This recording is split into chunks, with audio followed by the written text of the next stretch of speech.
aqui na Cerâmica. Foi uma noite maravilhosa. E poder estar aqui pela primeira vez, crendo que Deus nos dará o privilégio de estarmos aqui mais uma vez, se assim for a vontade do Senhor. Isso me traz um sentimento de muita honra, de muita gratidão. Louvo ao Senhor também pela vida do meu querido amigo, irmão Mariano.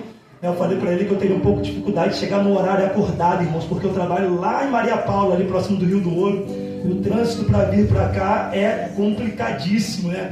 Mas graças a Deus conseguimos chegar. E o tempo em que estive aqui eu pude sentir, irmãos, a graça de Deus, a presença do Espírito Santo sendo revelada através da adoração da igreja.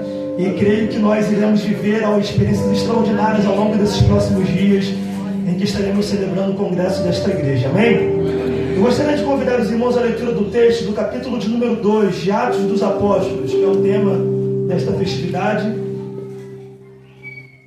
Eu sou membro da igreja em Obra da Restauração, ali no Complexo do Salgueiro. Meu pastor, o pastor Wellington, eu sirvo ali como evangelista. Inclusive, saindo daqui, eu vou para um culto ao ar livre ali, no campo do Galo Branco, do Ministério de Missões que eu faço parte. Nós estaremos lá realizando esse trabalho de evangelização. Texto de Atos dos Apóstolos, capítulo de número 2.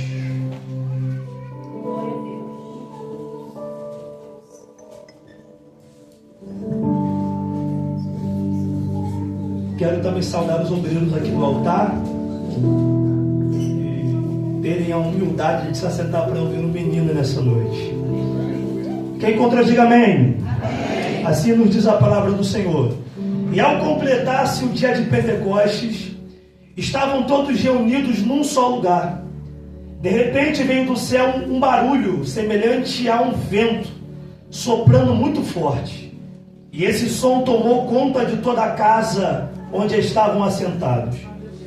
Então todos viram distribuídas entre eles línguas de fogo, e pousou sobre cada um deles. E todas as pessoas ali reunidas ficaram cheias do Espírito Santo, e começaram a falar em outras línguas de acordo com o poder que o próprio Espírito lhes concedia que falassem. Ora, estavam morando em Jerusalém judeus tementes a Deus, vindo de todas as partes do mundo.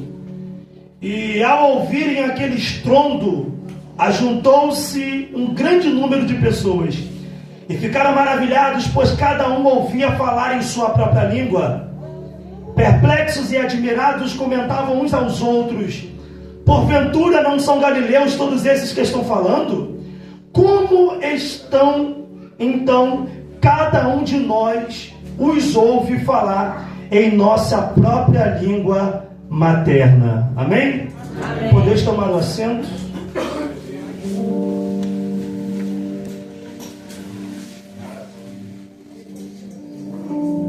Queridos,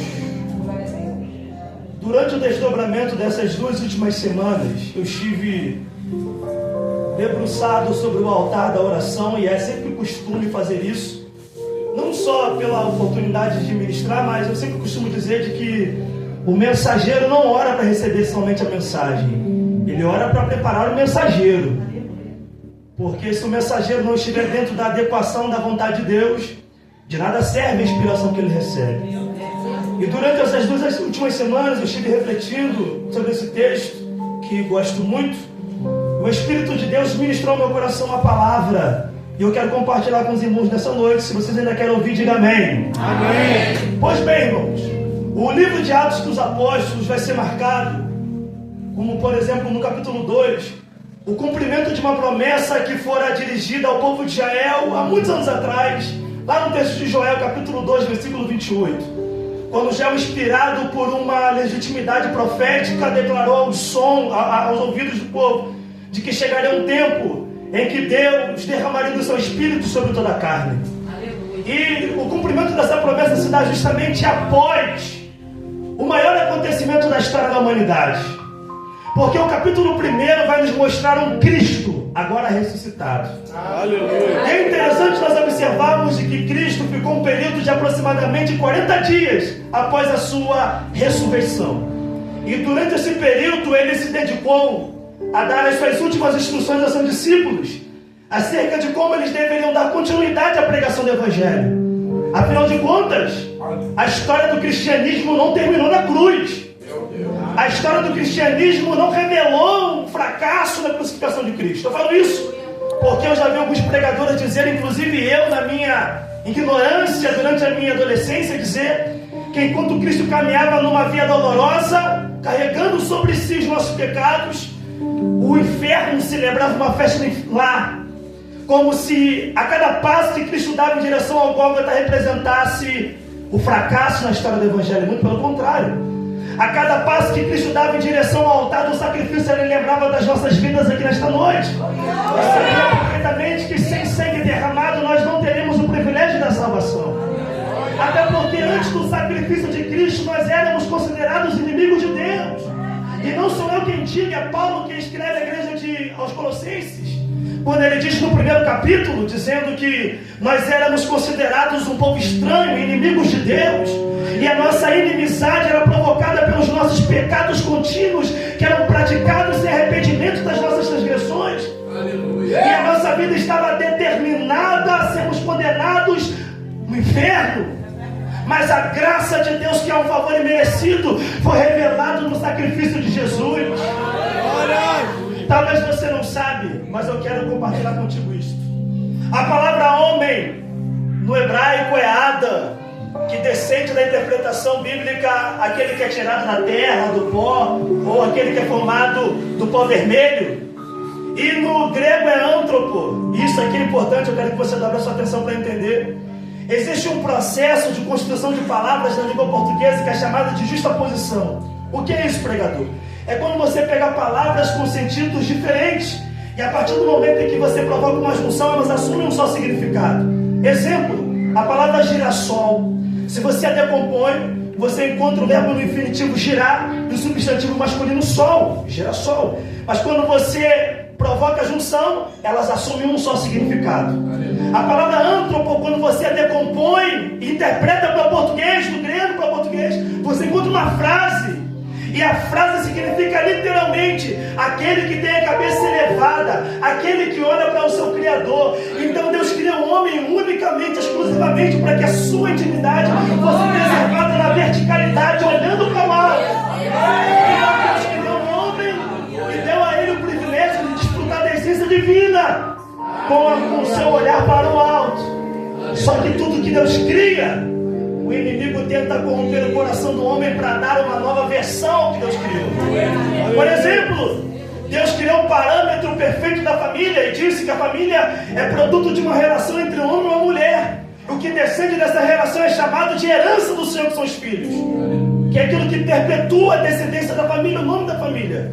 Só que há uma filosofia contemporânea que nos trouxe uma nova configuração de relação familiar, propondo uma relação entre homem e homem, mulher com mulher. Então você percebe que a construção do que de fato é original é deformado pelo pecado.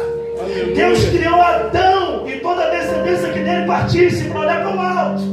Só que o adversário entrou no jardim e apresentou para o homem o cumprimento do desejo, sem filtrar as consequências do que aquilo ali geraria. Adão peca, e quando ele peca, aquele que tinha a cabeça elevada foi ficando encurvado. Porque a prática do pecado gerou deformidade na espiritualidade do homem, de maneira que ele perdeu a visão da vertical e só ficou olhando para aquilo que estava na sua horizontal. Então o homem, durante o desdobramento de grande parte da história da humanidade, andou encurvado pelas práticas do pecado. Deus olhou para a terra e percebeu que não havia um justo sequer, até que de repente na eternidade o unigênito Filho de Deus decidiu promover uma obra de resgate. O Filho de Deus veio à terra e veio para manifestar a expressão máxima do que significa amor. Eu já vi, pastor, muita gente procurar o entendimento do amor através das grandes literaturas da filosofia, através dos pensamentos de Platão, de Sócrates. Nós não precisamos recorrer aos princípios científicos para entender o que é amor. Quando nós olhamos para a Bíblia, no capítulo 3, no versículo 16 de João, nós entendemos que Deus amou o mundo mundo de tal maneira que deu o seu Filho unigênito para todo aquele que nele crê não pereça. O amor de Deus, Mariana, é incondicional. O que é entender a incondicionalidade do amor de Deus? Deus não depende de nada que você tem para te amar. Deus não depende das suas questões financeiras. Deus não está se importando se você mora na alta sociedade ou se você é vítima dela, se você está empregado ou deixou de estar. O amor de Deus te alcançou. Existe um filósofo chamado Zygmunt Bauman. Ele escreveu algumas obras para tratar como que as relações são líquidas. Eu vou te explicar para você vai entender. Ele disse, pastor, que atualmente a construção das relações sociais é produto de puro interesse. Ou seja, eu só sou amigo do Mariano, enquanto ele pode atender as minhas conveniências, os meus interesses. A partir do momento em que ele não puder mais atender, a nossa relação de amizade se desfaz. Porque ela foi construída puramente esperando alguma coisa da outra parte da relação. O mundo é assim. Só valoriza a laranja enquanto ela pode dar suco. Quando vira pra cá, joga no lixo. Deus não. Ele não está só preocupado com o suco da laranja. Ele foi lá no lamaçal do pecado, pegou o bagaço triturado pelo pecado e plantou no centro da sua vontade. Você está aqui hoje para adorar o nome daquele que foi lá no meio daquele baile, te encontrou lá naquela boca de fumo, te pegou na porta daquele bar, te encontrou naquela carreira de cocaína e disse: eu tenho um propósito para a tua vida. Eu posso falar isso por experiência própria, minha família não é crente. Meu Deus. Com exceção do meu avô. Aleluia. Que durante toda a sua existência ele serviu a Jorge. Todo dia 23 de abril tinha festa na casa dele. E era uma festança. Eu lembro, eu era criança. E durante toda a vida dele ele foi criado dentro de um terreiro de Umbanda. E ele sempre me contava isso com muito orgulho. Até que em um determinado momento da vida ele sofreu um AVC, ele foi grave o AVC que ele sofreu. Ele estava deitado na cama e eu sempre que ia pregar em algumas igrejas ou visitar alguns lugares, Deus usava os vasos para dizer que Deus faria uma obra poderosa na minha família de resgate. Só que o tempo passava e parecia que as coisas pioravam. E eu lembro que eu estava em casa após ele sofrer esse problema de saúde, e o Espírito de Deus me visitou numa madrugada enquanto orava, dizendo: você está pensando que eu vou levantar outro para fazer aquilo que eu destinei você fazer? Aleluia! Vai lá e cultua com ele. Eu fui. Começamos a cultuar.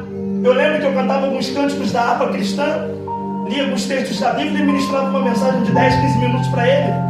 E lembro que depois de um determinado tempo, acredito que umas 2 semanas ou 3 semanas depois, ele com um pouco de dificuldade levantou numa das suas mãos e disse: Wallace, eu quero tomar uma decisão na minha vida. E eu falei: qual decisão? Ele disse: eu quero servir a esse Cristo que não precisa de cavalo para matar dragão. Ele disse: se os meus olhos se fecharem para esta terra, embora não seja curado da minha enfermidade, os meus olhos se abrirão diante da eternidade e eu gozarei do privilégio eterno. Tudo bem. Eu lembro que na minha pré-adolescência, quando eu tinha lá os meus 10 anos de idade, eu era uma criança muito agitada, irmãos. E alguém chegou para os meus pais e disse assim: dona Sheila, madeira que nasce torta não se endireita. Parece que o seu filho vai se enveredar pelo caminho da criminalidade, uma vez que vocês moram numa comunidade perigosa, que é o Salgueiro. Parece que ela vai ser mais um candidato à criminalidade do Salgueiro. E quem disse isso não foi gente de longe, foi gente da minha família. E eu acreditei de que madeira não tinha jeito, até o dia que eu entrei pela porta de um culto parecido como esse, com um pouco de timidez. E eu percebi que o carpinteiro de Nazaré estava na ponta do altar. E a palavra nos lábios do carpinteiro que eram dirigidas como flecha, minha alma dizia: tu és madeira torta, mas se lançar nas minhas mãos, eu desentorto a sua vida, desempenho a tua história e te levanto como instrumento na minha casa. Já se passaram mais de 10 anos e eu estou neste altar desta igreja para dizer para alguém que a graça de Deus é tão poderosa que ela entra em lugares improváveis e faz daqueles improváveis homens cheios da presença e da graça de Deus.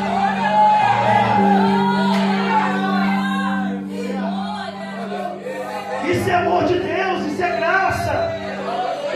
Quer ver uma coisa, irmão? sabia? Primeiro, quando o oleiro está trabalhando o vaso, inclusive eu tive a oportunidade de participar de um congresso, numa igreja em Itaboraí, tinha lá um oleiro fazendo vaso durante a mensagem. E eu percebi uma coisa: normalmente, enquanto o oleiro está trabalhando o vaso, e a matéria que se é utilizada para produzir o vaso é barro, e barro contém as suas imperfeições de detalhe.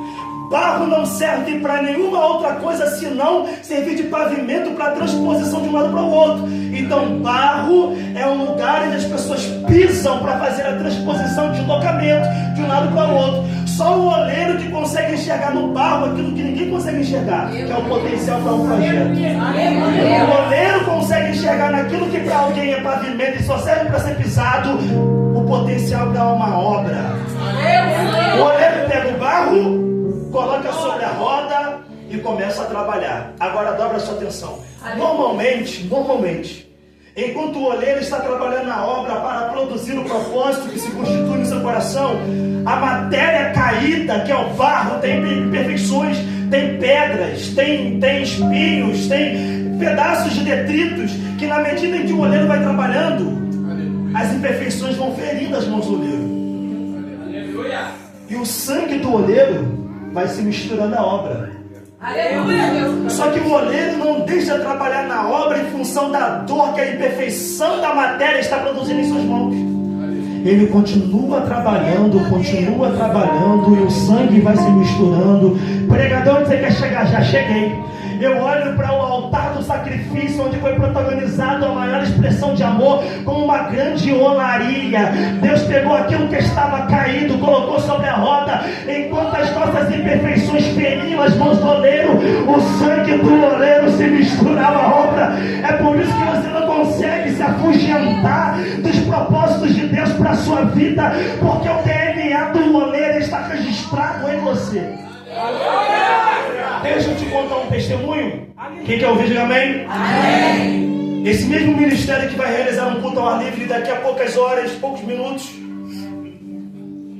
nós atuamos ali no Salgueiro desde 2013. Tem bastante tempo já. E é um ministério interdenominacional, são jovens de várias igrejas bíblicas que fazem parte desse projeto. E eu lembro que nós sempre evangelizamos, sempre. E uma vez ao ano nós fazemos evangelismo no meio do baile do Salgueiro, que é no carnaval. Uma vez ao ano a gente vai lá no meio do carnaval. Olha o que aconteceu, irmãos. Eu estava lá com os irmãos evangelizando, e quem conhece no Salgueiro sabe que ali próximo ali da padaria de Rosa, onde ficava o antigo DPO, ali quando tem esses períodos assim de grandes festas, eles fecham a rua ali, é uma bagunça que só. E por conta da grande quantidade de pessoas, normalmente nós distribuímos tendas no meio do baile. E a tenda não tem nada místico, a tenda é só um lugar reservado para orarmos no meio daquela bagunça. E eu lembro que eu estava na primeira tenda, a outra estava no meio do baile, a outra estava lá na Universal, em direção ao Marinheiro, já para ir para o pé da serra ali, sentindo também a Marinha. Eu estava na entrada ali, onde ficava o antigo DPO, na praça. E aí eu vi um rapaz desembarcado Uber, muito bem arrumado, um carro muito bonito. Eu o cumprimentei, perguntei se ele gostaria de receber uma oração, disse o porquê que nós estávamos ali, ele viu que nós estávamos com Bíblia, e ele prontamente decidiu nos ouvir e decidiu também receber oração. Eu o levei para debaixo da tenda e continuei aqui abordando as pessoas que vinham, que entravam no baile. De repente eu olhei para o lado e percebi que aquele rapaz que eu havia abordado estava falando ao telefone, e eu pensei logo, olha, o mundo está perdido mesmo. No meio da oração, o camarada pegar telefone, para mim ele estava conversando com alguém do meio do baile com quem ele poderia se encontrar. Eu deixei alguém aqui e fui lá ajudando a oração. Coloquei as mãos no ombro dele, apertei ele assim. Eu percebi que ele estava chorando. E eu lembro que ele falava assim ao telefone, ó, volta. E talvez a pessoa perguntou, para onde? Aí ele disse, para o mesmo lugar que você me deixou. Aí talvez a pessoa perguntou por quê? Aí ele disse, Jesus acabou de me encontrar no lugar mais improvável, cancelou meu carnaval, E eu estou voltando para a presença dele de um lugar que eu nunca deveria ter saído.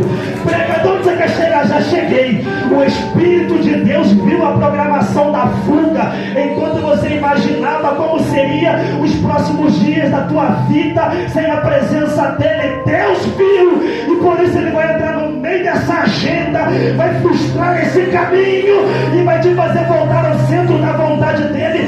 Uau, que é isso? Isso é graça, isso é amor de Deus. Porque o homem sem a presença de Deus é igual um pássaro preso na gaiola. Irmãos, Deus deu ordem para Adão pegar passarinho e ficar lá 8 horas da manhã pendurando no poste.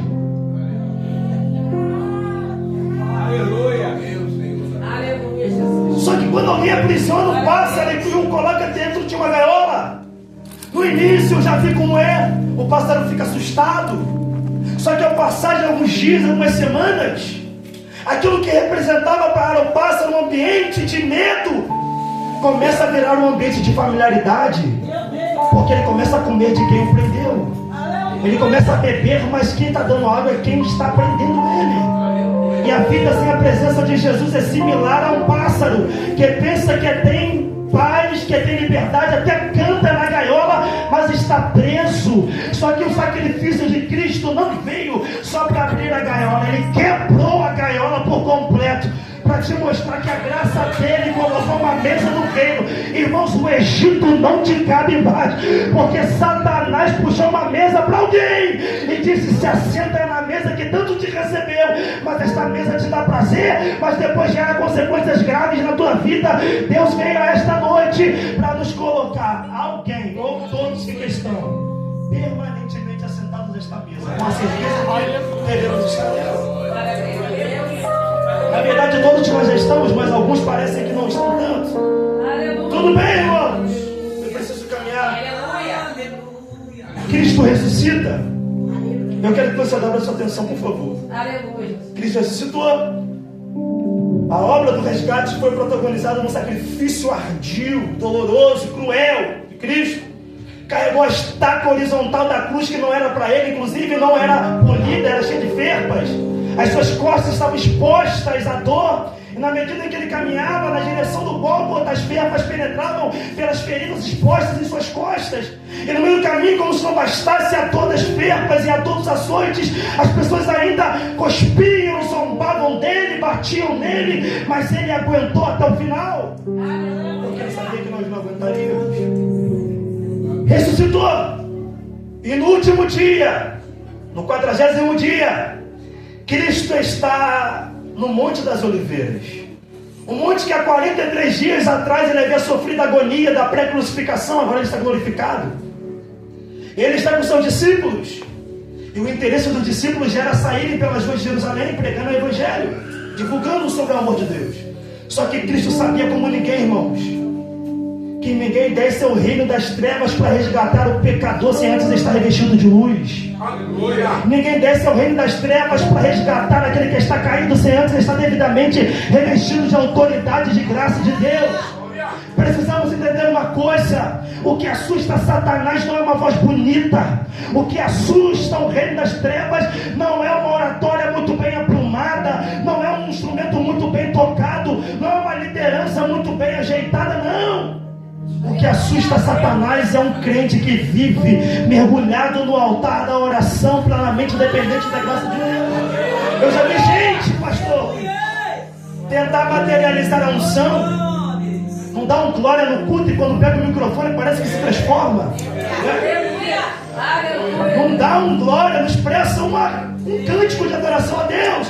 E quando pega o microfone, a voz muda, roda até gastar a sola no sapato, pensando que isso legitima a autoridade de Deus. A autoridade de Deus não mora no que pode ser materializado na virtude do homem. A graça de Deus está em vasos de barro, que sabem que são frágeis, mas dentro deles tem um segredo.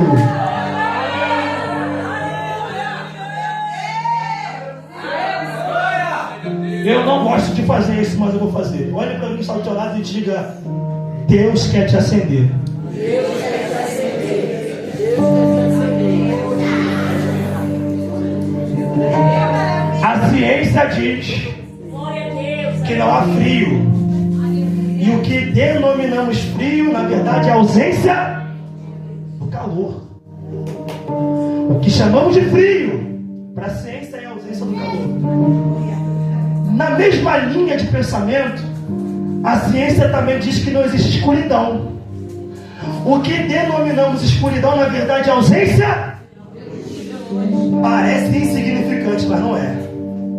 Não existe um interruptor na casa de construção chamado de escuridão. Porque a escuridão é uma força que se nutre pela negligência da luz. Quando a luz não assume o compromisso de iluminar o ambiente para o qual ela foi destinada, a escuridão ganha protagonismo. Porque a escuridão só depende da negligência da luz para existir. Pregador, não entendi, eu vou te explicar. Quando a nossa negligência espiritual atua nos cômodos da nossa espiritualidade, a escuridão vai ganhando forma. A escuridão só é escuridão porque a luz não está sendo luz. E o problema é de que quem anda na luz cai. Quem anda na escuridão cai. Quem anda na escuridão tropeça. Quem entra na escuridão se relaciona com a amizade sem a direção de Deus. Aleluia. E quando sofre a frustração, procura alguém para culpar. Mas no momento em que você assumiu o compromisso, você estava na escuridão. Eu estava na escuridão. Deus está em nosso meio. Para nos fazer entender que Satanás só conseguiu procriar a descendência dos projetos malignos na nossa casa, porque por um momento nós deixamos de ser luz, deixamos de iluminar o ambiente que Deus nos chamou para estar. Deus está nos trazendo esta verdade nesta noite. Sair de um congresso como este, que fala sobre avivamento apagado, é uma decisão de quem ouve e não toma atitude. Deus quer nos acender aqui hoje para revelar o caminho da serpente. Você lembra lá de Atos 28? Paulo havia sofrido um naufrágio, foi para uma ilha chamada Malta. Quando chegou a ilha, ele foi acolhido pelos moradores que eram bárbaros. Eles acenderam uma fogueira para poder acolher de forma gentil Paulo e a sua comitiva, que foram nadando até a ilha. Depois do barco, sofreram uma rachadura. Chegaram à ilha, estavam todos eles lá em torno do fogo, talvez comendo marshmallow. Só que Paulo é crente de oração. Paulo pensa, se ninguém catar graveto, embora o fogo está pegando, uma hora ele vai se apagar. O que Paulo faz? Vai meter a mão no graveto. Quando ele coloca a mão no graveto, expondo a seu esforço, a necessidade da manutenção da chama, quando ele mete a mão no graveto, uma serpente aparece. A serpente estava ali há muito tempo, inclusive gerando filhotes. E a serpente não estava preocupada com a estética da chama, com a performance da chama que todo mundo vê. A serpente estava lá no ambiente da manutenção, dizendo, ele pode até pegar fogo no culto, mas fazer manutenção da chama não pode, não. Ele pode mostrar a espiritualidade na frente da igreja, mas fora do ambiente da adoração, ele não pode, não. E a serpente está lá dormindo. Foi só Paulo meter a mão que a serpente despertou. Pregador, você quer chegar? Já cheguei. Deus me trouxe aqui para dizer para alguém: enquanto a sua espiritualidade se reduzir ao templo da Assembleia de Deus, missão, a tua vida continuará apagada lá na tua casa. Mas quando você entender que se não houver culto na vida, não tem vida no culto que se presta na igreja, porque culto começa aqui primeiro.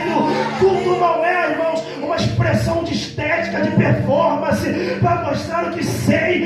Culto é uma atividade diária, contínua, que deve acontecer nos lugares que ninguém está vendo. Deus está exigindo isso da gente.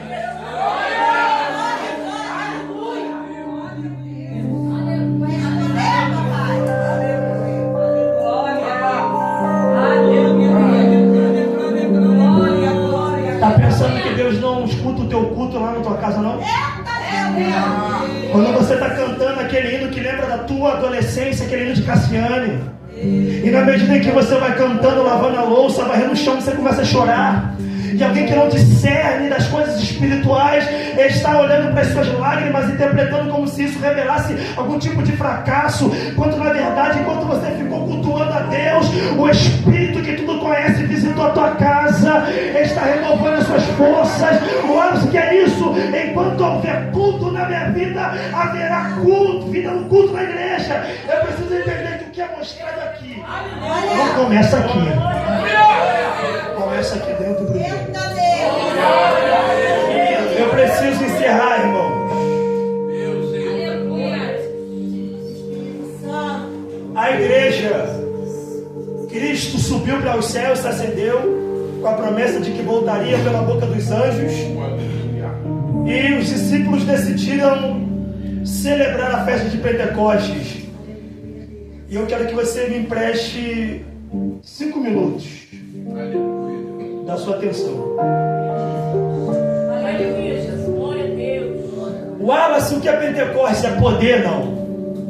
Wallace, Pentecostes lá no Antigo Testamento era machar um mistério? Não. Pentecostes era conhecida como a festa das primícias, chamado de Shavuot, que era uma festa que era celebrada 49 dias após a Páscoa, no 50º dia. Olha o que acontecia, irmãos. Dá pra sua atenção. Toda festa que era celebrada na Bíblia, no Antigo Testamento, tinha significado. Não era somente entrar na festa, ficar dançando sem entender nada e sair de lá sem entender nada. Toda festa tinha algum significado, assim como o culto tem significado. Porque o interesse do diabo, irmãos, não é fazer você ficar sem tomar Santa Ceia, não é isso não. É fazer o propósito da Santa Ceia não entrar mais dentro de você. É você comer de pão, beber do vinho e não lembrar mais do que aquilo representa para você. É você estar aqui, mas não entender o porquê que está. Como é que era a festa da primícia? Dá essa atenção. O povo judeu é um povo que vivia da agricultura. Tudo que se plantava, eles colhiam e vendiam. Então a economia girava em torno disso. Olha, o primeiro fruto que surgia naquela estação, o primeiro kiwi, o primeiro morango, a primeira maçã, a primeira azeitona, ao invés deles consumirem o produto da plantação, o primeiro, eles colocavam no cesto, entravam no cenáculo, no templo, no tabernáculo e ofereciam a Deus o primeiro fruto como oferta movida diante do Senhor. Wallace, qual é o significado de Pentecostes? Simples. Deus queria falar para o povo: eu sou o Deus que faço a terra gerar fruto e abençoo com abundância aqueles que me servem. Mas aqueles que me servem não podem ser enganados pela abundância da terra, de maneira que colham o resultado do esforço, mas esqueçam do Deus que deu fertilidade à terra. Por que isso? Porque o povo já era assim. Orava para receber a bênção. Quando a bênção chegava, desfrutava do benefício da bênção, mas esqueciam do abençoador. Comiam do pão da multiplicação, mas não queriam ter comunhão com o pão da vida. Deus falou para o povo: eu sou muito mais importante do que a azeitona. Eu sou muito mais importante do que o teu carro. Eu sou muito mais importante do que o seu trabalho. Eu sou muito mais importante do que os seus relacionamentos. Eu sou muito mais, irmão. Deus não vai te perder, não, irmão. A parábola da dracma perdida nos revela isso. Eu nunca tinha percebido isso. Mas uma vez lendo esse texto pela quase 10ª vez, Deus me deu uma inspiração que eu nunca tinha visto. Você percebeu? Primeiro, que dracma eram moedas que as mulheres ganhavam durante a cerimônia do seu casamento. Então toda a relação que era construída em torno da dracma nada tinha a ver com afeto financeiro, mas com afeto sentimental. Então um dia uma mulher está voltando para sua casa para se lembrar do dia do seu casamento, não tinha foto, mas tinha dracma. Quando ela abre a gaveta da cômoda, ela percebe que dentre as 10, uma não está no lugar. Olha o que aconteceu. Quando ela percebeu a ausência de uma, ela acendeu aquilo que nunca deveria ter sido apagado. Quando ela acendeu a candeia, a luz revelou a bagunça que a casa dela estava.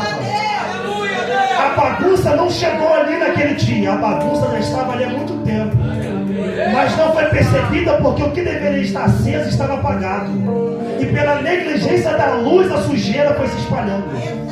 Ela acendeu a candeia revelou a bagunça, Ela varreu a bagunça, enquanto estava varrendo, ela encontrou aquilo que havia perdido. Pregador, como assim? Vou te explicar. Deus nos ama tanto, mas nos ama tanto, que nem que Ele tenha de esconder algumas coisas de nós, para nos fazer acender aquilo que tem que ter, se manter aceso, e nos fazer varrer a bagunça, para a gente encontrar aquilo que a gente perdeu. Ele fará, porque Deus não nos perderá pelas coisas que a terra pode nos dar. Deus quer a nossa vida como primícia. Tudo bem? Eu encerro agora. Eles estão lá fazendo o quê? Agradecendo a Deus pela colheita. Estão adorando a Deus. De repente, o Espírito de Deus decide, Pai, decide a hora de sacudir a igreja com poder e grande glória. O Espírito de Deus desceu, irmãos. Olha, os calvinistas, aqueles que se opõem à fé pentecostal, dizem que na verdade aqui nada aconteceu senão a glosolália, que foi Pedro falar em hebraico e o povo de outras nações e de outras línguas entenderem na sua língua materna. É como se eu falasse inglês e alguém que não sabe o que é inglês entender perfeitamente também no português. Então essa é a ideia dos calvinistas. Mas aqui não aconteceu só isso. A Bíblia diz que todos perceberam sobre a cabeça deles línguas repartidas como que de fogo. Irmão, a interpretação mais clara para se entender essa língua, já viu quando alguém pega uma madeira e assopra nela um álcool e sobra aquela labareda de fogo? É exatamente essa expressão do fogo que foi vista sobre a cabeça de cada um deles. Agora dobra sua atenção aqui. Jesus não encheu a igreja para ficar cheia pela metade. Ele não encheu a igreja para ficar cheia só até a boca. Ele transbordou. Qual é a diferença? A diferença, irmãos, que tem gente que fica cheio e por não distribuir o que recebe, incha. E quem incha adoece. Deus não enche ninguém do Espírito para ficar isolado no egoísmo. Deus te encheu para dar para alguém aquilo que você também recebeu.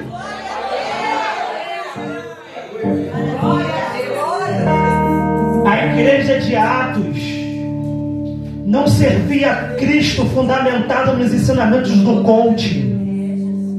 Não servia a Cristo através dos ensinamentos da ciência. A igreja de Atos dos Apóstolos pegou um Pedro iletrado e um João que não sabia conjugar um verbo.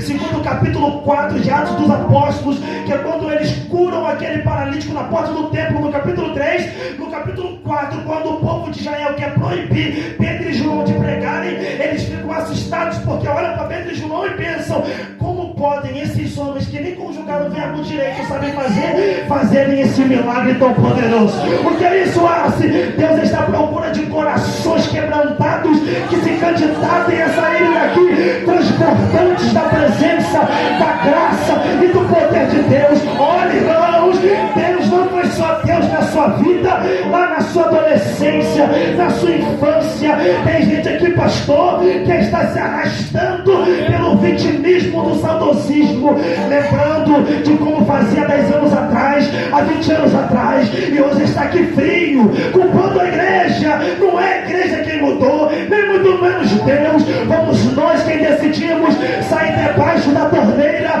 do azeite que enche a igreja. Deus quer te encher novamente.